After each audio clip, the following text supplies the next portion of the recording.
And now, Mystery Theater. Come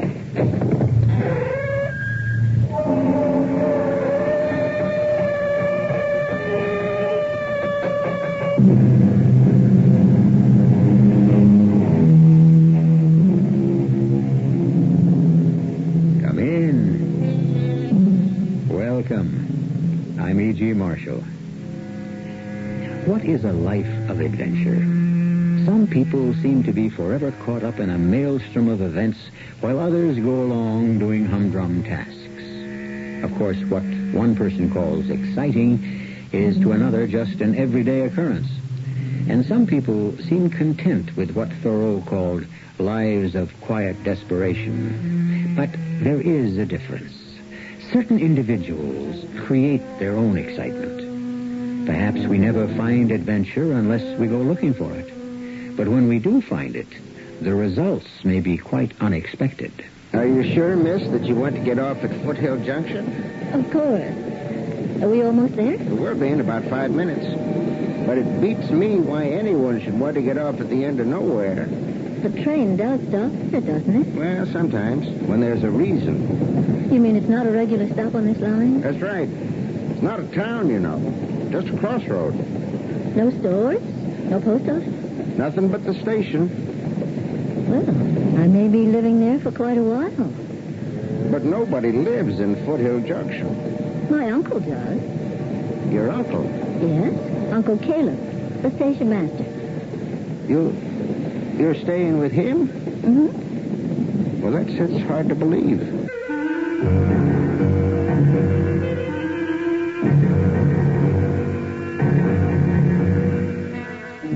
Our mystery drama, Stairway to Oblivion, was written especially for the Mystery Theater by Elizabeth Pennell and stars Anne Shepard.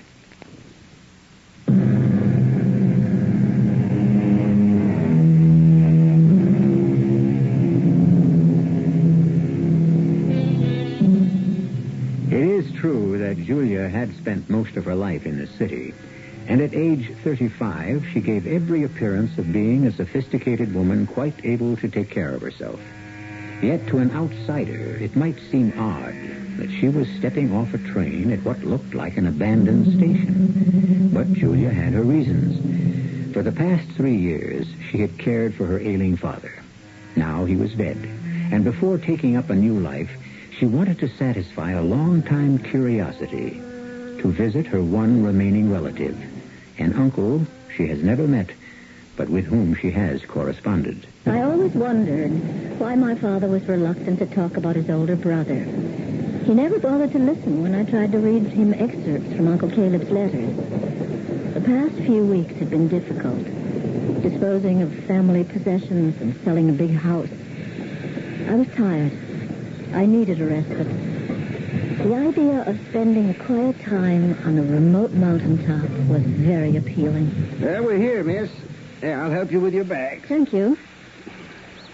I don't see Caleb. Must be inside the station house. What a dilapidated building. Yeah, should be torn down. All we need here is a switch box.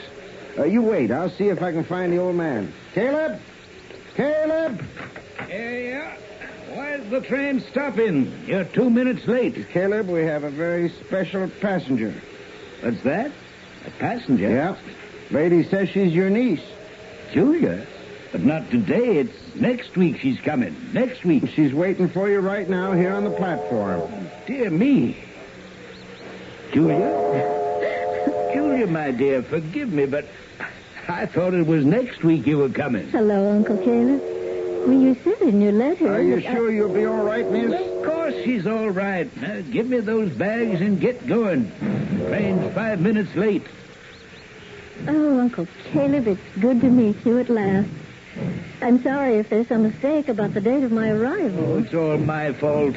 Months and days have a way of all blending together up where I live. Afraid I've brought quite a bit of luggage. My clothes and some books for you are in that big one. Do we have far to go? Yeah, straight up those stairs. Oh, that stairway looks as though it goes on forever. Just about. I told you I lived on top of the world. This Bag of yours is mighty heavy. But wait, perhaps if we carried it together. Well, I'm afraid we can't manage everything at once. I'll just lock the big bag up in the station house. But, Uncle Caleb, all my clothes are in there. Now, don't worry about that. We'll get them tomorrow. You take the little bag and start up the stairs very slowly. I'll catch up with you. 68, 9, 70. And plenty more to go. You climb these stairs every day? Well, you get used to them. Here's the one resting place. I see a path leading off there. Where's that go? Just off in the woods. Now, take a look at the view. Oh, it's breathtaking. Or maybe it's just the climb that's taking my breath away. Yeah, we'll be there in a moment now. Just keep going. Mm-hmm. You see? That's my house. It sort of comes at you all of a sudden. Oh, careful. Oh. Should have warned you about that stone. Looks like a marker. Yeah, that it is. Read what it says. O-B-L. Oblivion. Yeah, that's the name of my hideaway. Very appropriate, don't you think? I guess so. It's rather frightening.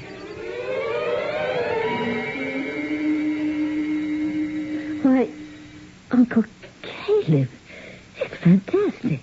I thought you'd like it. The books. And a laboratory, too. What are you doing with those bottles and things? Oh, I like to potter with my pots and potions. Bugs and toads in those jars, but, oh, dear me, I know you'd like to freshen up, and I haven't even got the towels ready. Don't you worry about anything, Uncle Caleb. I'm pretty good at foraging for myself. Whatever there is to do, please let me help you. The bedrooms are down that way, and, oh, excuse me, I just remembered. I left poor Crepe Hanger shut up in the basement. I knew about Crepe Hanger. I was eager to see the rest of the house. A long hallway opened off the living room with uneven floorboards and many doors, all of them closed. I moved cautiously, and then, at the very end of the hall, one door was ajar. I went in, expecting the worst. But my sagging spirit soared. It was a bright, cheerful room with a window and a view. I knew it wasn't Uncle Caleb's bedroom, even though a pair of well-worn jeans hung over the back of a chair. But my uncle was calling me, and I hurried to tell him I'd found my room. Well, here she is. Crepe Hanger, this is Julia. What a beautiful, beautiful cat. You see, she knows you're a member of the family. And now, my dear, I'm going to show you to your room. Oh, I've already found it. You found Julia's room? The one at the very end. The door was open and I went in. No, my dear, that room is not for you. Oh, but it looks so comfortable. And it has such a nice view. You haven't seen your Aunt Julia's room. That's the only place for the woman of the house. But Aunt Julia never lived in this house. Oh, no, my dear. Your Aunt Julia's been dead for 20 years. But she would have liked her room. And so will you. Through this door here. It looks like my grandmother's bedroom when I was a child. Some of the same furniture. I've been saving it for you. You wanted a view? Now look out here. You never wrote me about your garden. Well, it's at its best just before sundown. And now, at last, I bid you truly welcome. As you can see, you have come home. I didn't know whether to laugh or cry. The dresser reminded me of my mother's. And feeling like a child, I stealthily opened the top drawer and... Uncle Caleb! What's the matter? Julia, what is it? I opened this drawer. There's a whole nest of baby mice. Well, yes, of course. And we mustn't disturb them. Disturb them? I don't like mice. Now, Julia, the mice are happy here. It's the perfect place for a nest. crepe hanger can't get them. And they'll never bother you. It's always a great comfort to have living creatures in the house. Uncle Caleb took me into the rear of the garden. Dark trees rose in the background, but there was a wide, clear space laid out in plots and pathways, and there was a marvelous fragrance in the air. And I hope you'll spend a great deal of time out here. It's an herb garden. Oh, it's charming. Let's see, that's thyme, and this is sage. Oh, I'm a classicist. Now, there's rosemary and rue, and this is comfrey. It's very good for healing cuts and bruises. What an array. And here's what I call my poison plot. Well, it doesn't look very sinister. Lily of the valley, larkspur, jack in the pulpit, iris, and buttercups. Deadly poison. Every one. Uncle, you're joking. I noticed these from the window, but I'm relieved to see that they're not gravestones, just natural outcroppings of rock. Forgive me, but from a distance, there's something about the way your garden's laid out made it look like a cemetery. Oh, I planned it that way. Oh, Uncle Caleb, you're a ghoul. Now, don't laugh. This is a proper graveyard, all right. And someday, my Julia and I will be laid to rest here, side by side. His words were strange.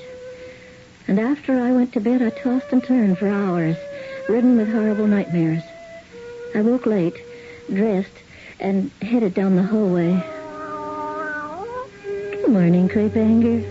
Where's my uncle? I went into the surprisingly modern kitchen, efficient like a hospital, except that the many shelves were filled with herbs and spices. The makings for a substantial breakfast were on the table, and there was a note from Uncle Caleb which said, I'll be back at 11:30. You know your way to the garden, but please do not, in big capital letters, open any other doors. I'll explain later. Well, he needn't worry. I was not about to pry. But I did want to get outside, and my clothes seemed all wrong for country wear. Then I remembered the jeans in the front room.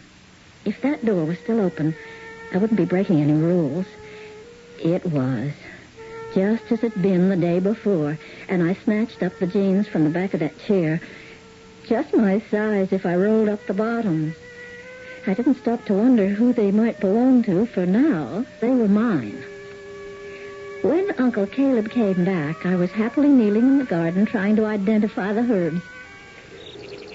Julia? Julia? I'm out in the garden. Well, I'm glad to see. Julia. Yes, Uncle Caleb. Where did you get those... Those what? That disgraceful pair of pants? Oh, I saw them yesterday in that back room there. Well, take them off at once. Well, I will if you've brought my suitcase. I have a couple of pairs of slacks. Sorry, my dear, but I could not bring your suitcase. The freight train left a box of provisions, and I had too much to carry. But I have no other clothes to wear. We'll take care of that. Come with me to your room.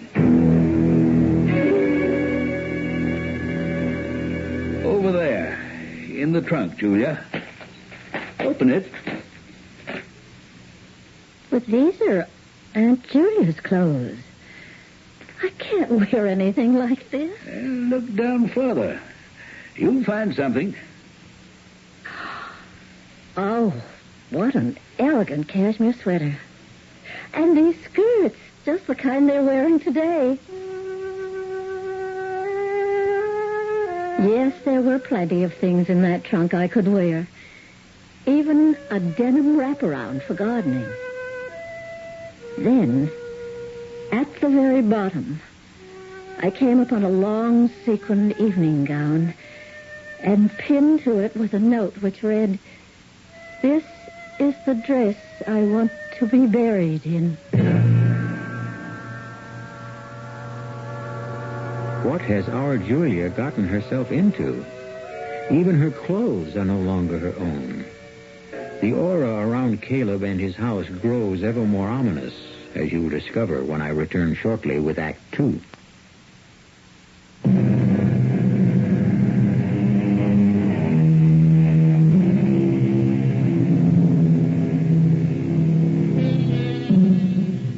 As the days slipped by, Oblivion cast a strange spell of lethargy over Julia.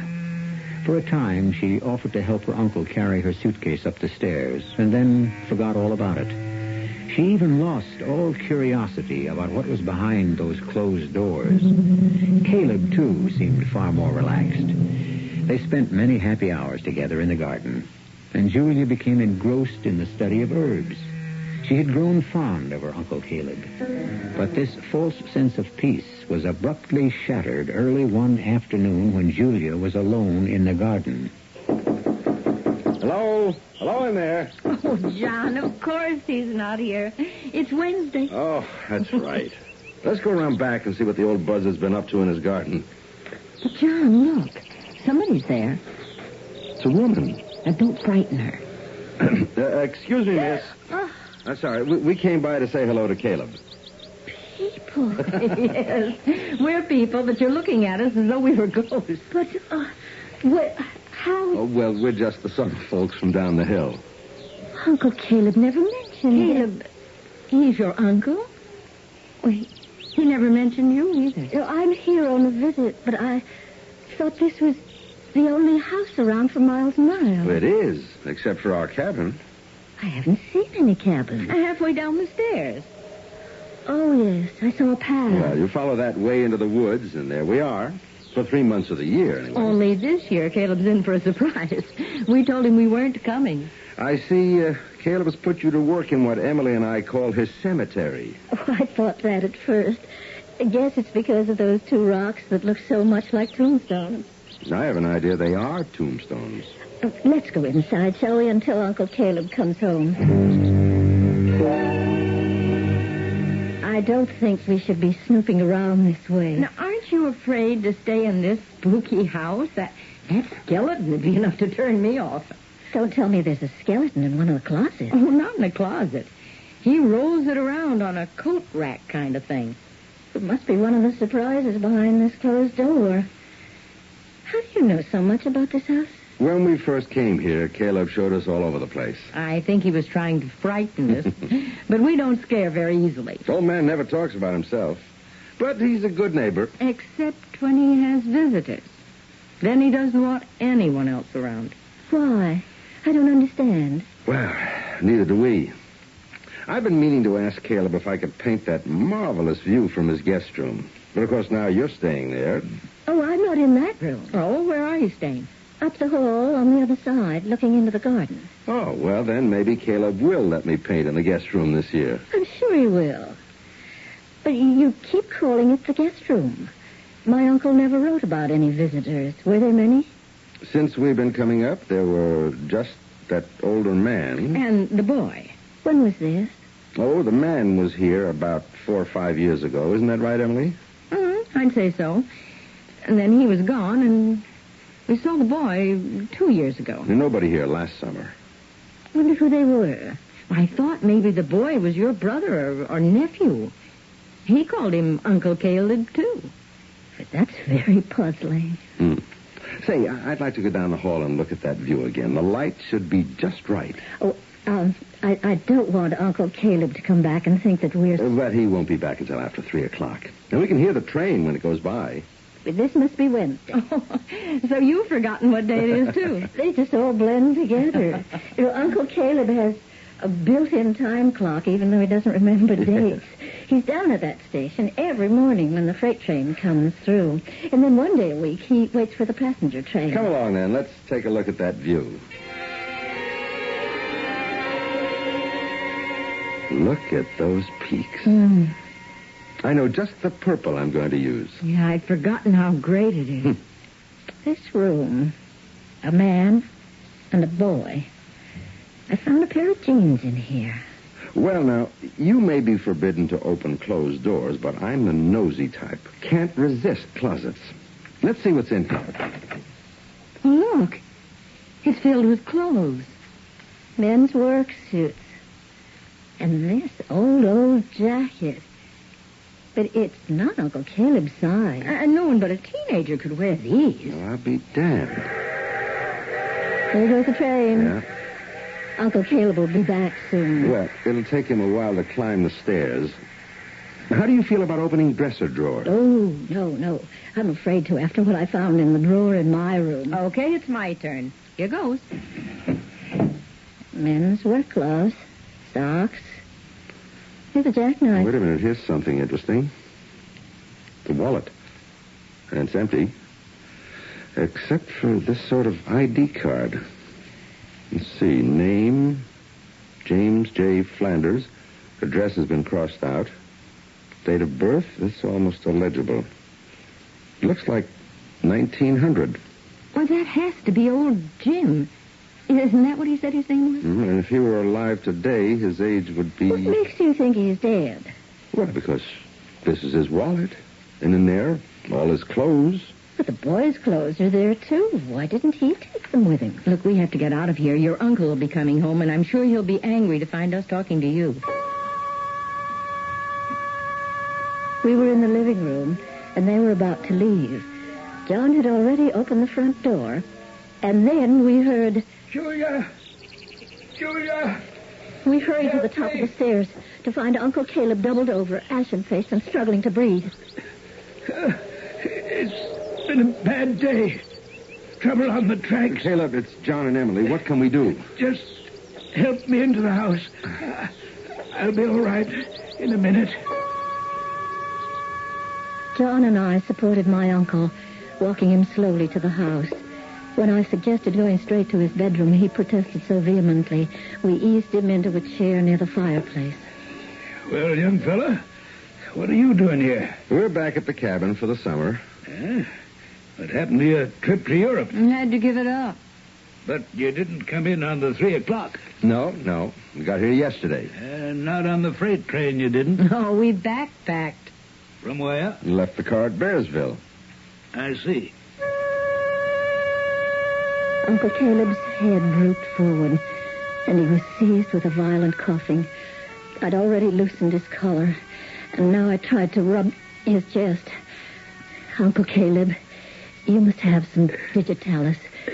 Where is it? Foxglove.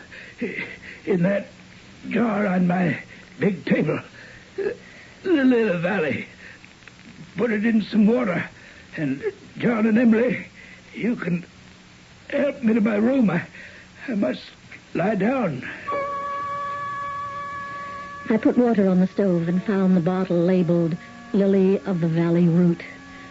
With shaking hands, I measured a very small portion into a cup of hot water and took it down the hall to my uncle's bedroom. It's all right, my dear. I wanted to spare you for a little while, but you'd see it sooner or later.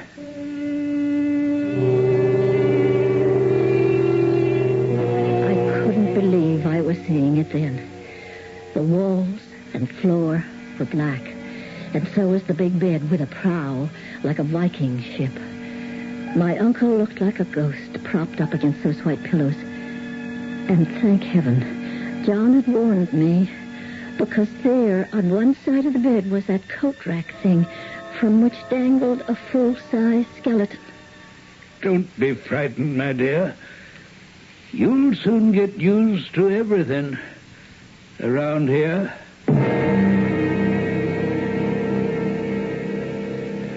Uncle Caleb needs a doctor. How do I get one? No way, not up here. But there's a telephone down at the station. Yes, but no passenger train until next week.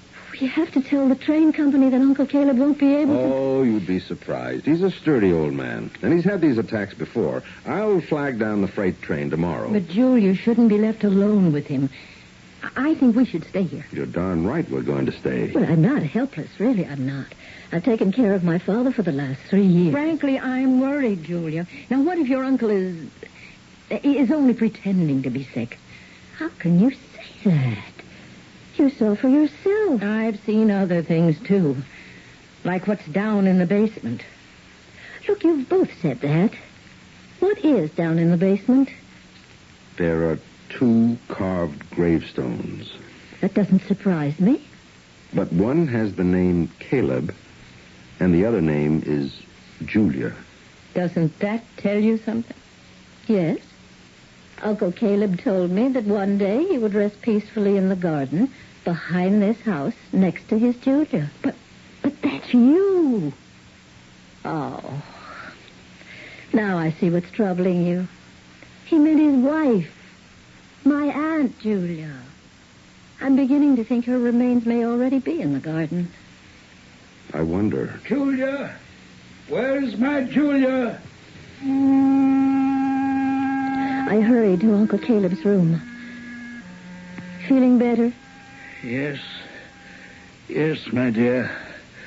Do you remember that time when you were feeling so very ill, and I asked what you'd like for supper? Oh, that must have been Aunt Julia. Then you looked at me so sweetly, just the way you're looking now. And I said, I'd do anything in the world for you, Julia. Anything to help you. And I'm sure you did. Always tried to help people like Jamie and Robin.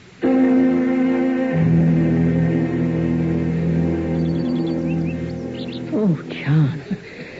John, let's go back in the house. All right. I'll leave the shovel here. But that's all the proof I need. It's horrible. But what are we going to tell Julia?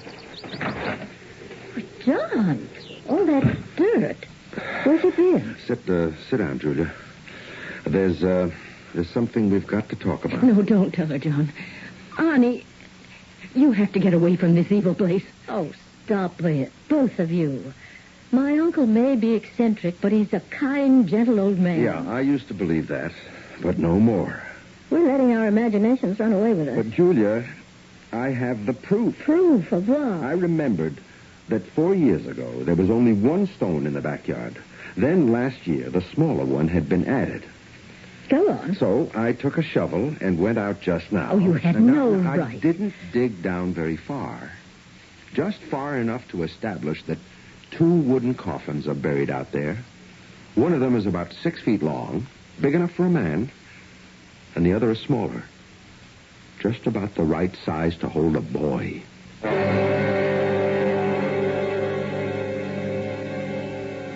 Now, what do you think of the kindly Uncle Caleb? It's true that Julia was ready for adventure, but she has no intention of taking her dead aunt's place. Eccentricity is one thing, but the way things are shaping up, Caleb could be a scheming old man. Or else something has snapped in his brain, and he has lost all sense of reality. In either case, Julia appears to be in a dangerous predicament. I'll be back shortly with Act 3.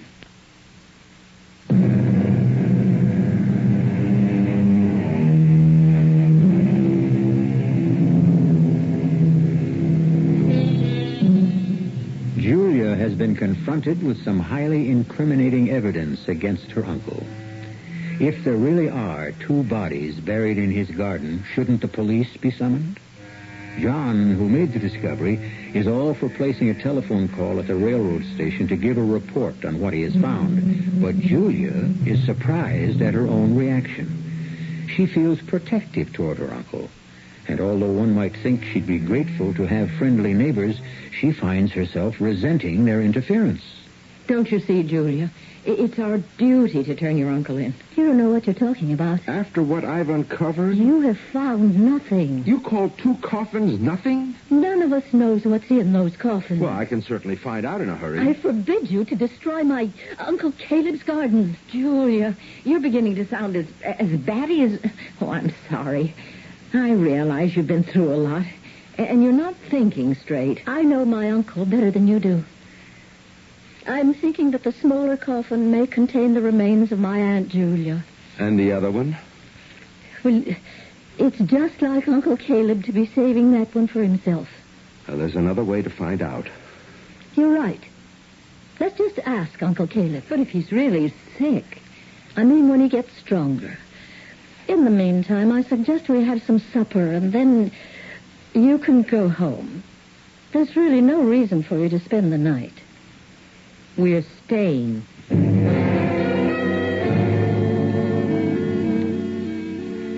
John, I want to thank you and Emily for what you've done to help me and Julia. I was lucky we were here. Very lucky, because I have another favor to ask. My niece won't let me out of bed. The 11 o'clock freight will be going straight through. But if they should slow down, and I don't want them to think no one's minding the store. Oh, I plan to be there when the train comes through. But they won't be stopping today. I'm going to flag them down. No need to do that. Emily and I need groceries. I want to place an order. Freight company won't like it. Plenty of groceries here. I'll place a big order later on. I'd rather do it myself, the way I used to. Times have changed. But if the train does stop, tell them I'll be back on the job tomorrow. I'll be off. Oh, I'll go halfway down the stairs with you. I want to check up on the cabin.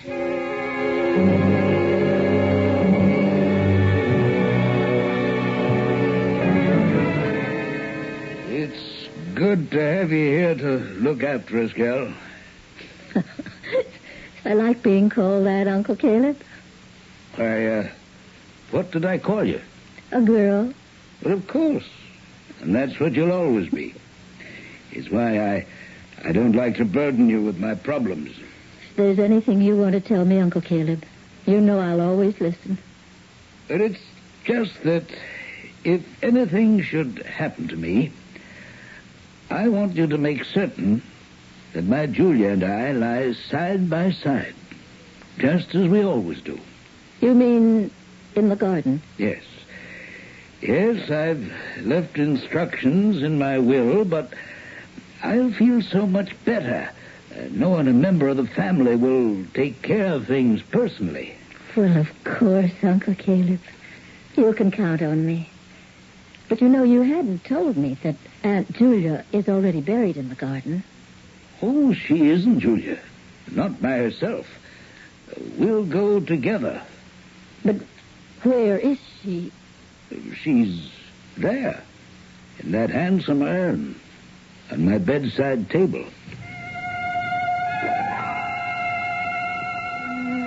Mercifully, it was several hours before John and Emily returned. I'd calmed down and decided it was not yet time to give them this latest bit of information. John would be all too eager to rip the covers off those coffins, and there was no need to hurry. The dead could wait. Hi, Julia. How's your uncle? Resting comfortably, thank you. Well, where'd you get that gaudy thing? Down at the cabin. It's an extra calendar. I thought you'd better start keeping track of the days.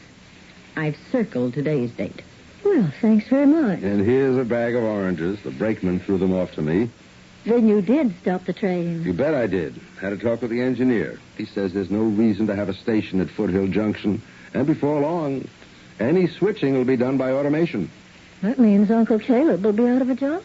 Well, okay, Julia. I didn't make any telephone calls. Kept my part of the bargain. What about yours? Please, give me just a few days more alone with my uncle. I'm sure there's an explanation. I put off asking Uncle Caleb any questions until one morning I found him in the guest room admiring the view. He sat in a rocker stroking crepe hanger curled up in his lap. Uncle Caleb. You know a man named Flanders? Flanders? No, can't say I know anyone by that name. Try to remember. James J. Flanders. Why, you don't mean Jamie, do you? I don't know. Who's Jamie? Poor Jamie. He's dead. Very nice man. He stayed in this room, didn't he? Yeah, Jamie loved this room. But how did you know he was here? We found a wallet in that dresser with his name on it. We? Now, who do you mean by we? Well, I should say John found the wallet. But they knew about Mr. Flanders. I didn't. Just what did they know about him? Only that he was staying with you one summer. How did you meet him? Meet Jamie? Mm-hmm. They rolled him off the freight one winter morning about 5 years ago. Poor, derelict man. Thin as one of the rails he was riding. And you brought him home? True gentleman, if there ever was one. But the sickness had gone too far. Jamie didn't have long to live. You took care of him? Oh, I gave him food and clothes. His strength came back, and we thought he was going to be well. But it came too late. He loved it here, and he wanted to stay. I see. So you buried him in the garden? Well, it's where he wanted to be. Uncle Caleb, there are 2 unmarked gravestones in your garden. Oh, so you know about Robin, too. I know nothing about Robin. Dear Robin. I found him in the woods, nearly starved to death. And it was October. A boy.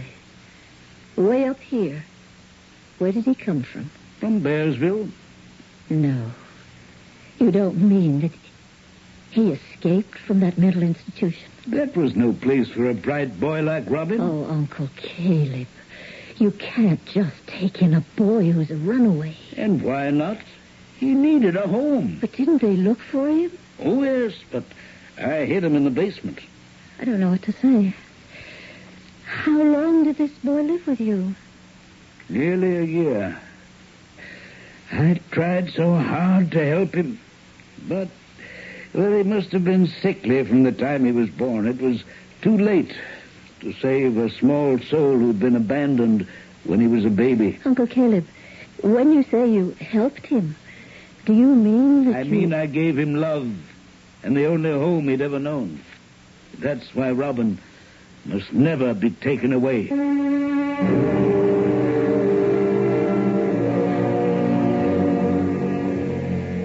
I realized if it were not for John and Emily, I, too, might sink completely under the spell of this place called Oblivion.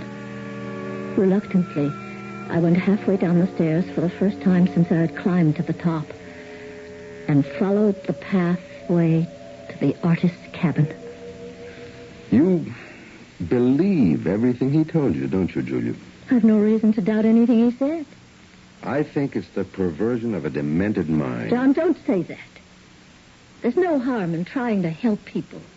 My uncle did nothing wrong. Nothing wrong.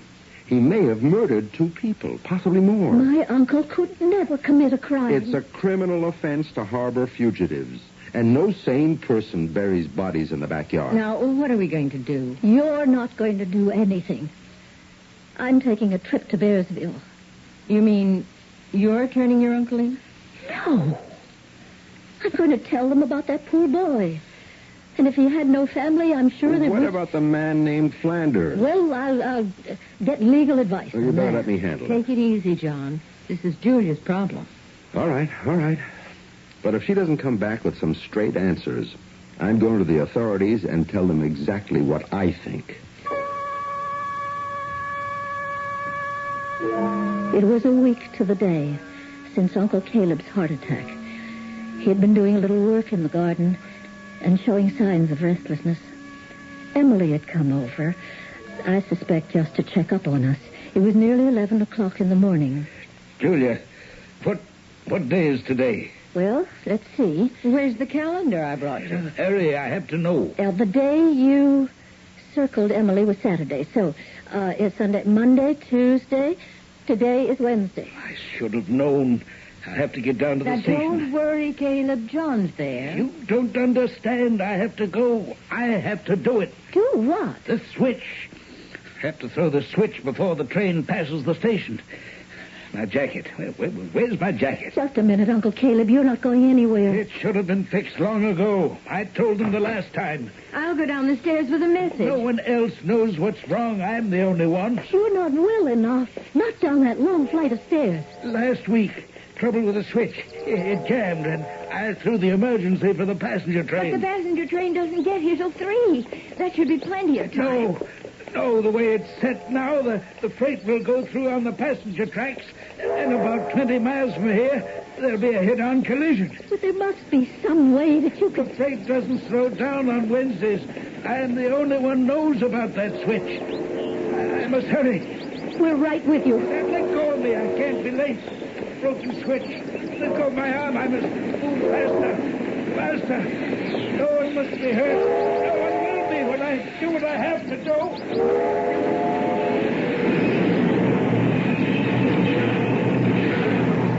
He made it. Caleb, stop the train. I know. He said he had to do it. John? John, everything's all right now, isn't it? Go on back up the hill, both of you. There's nothing you can do. Well, then we don't need to give you the message? What message? About the switch, the broken switch. Switch. So that's why he did it. That's exactly why. He should have told me last week. Where is Caleb? I suppose there was no other way. No other way to stop that freight train. Caleb threw himself across the track.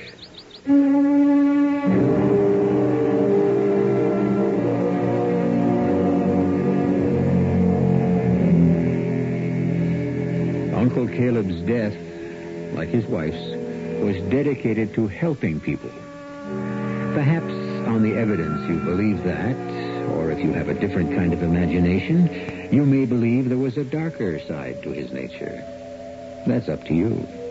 As for Julia, I'll tell you about her in just a moment.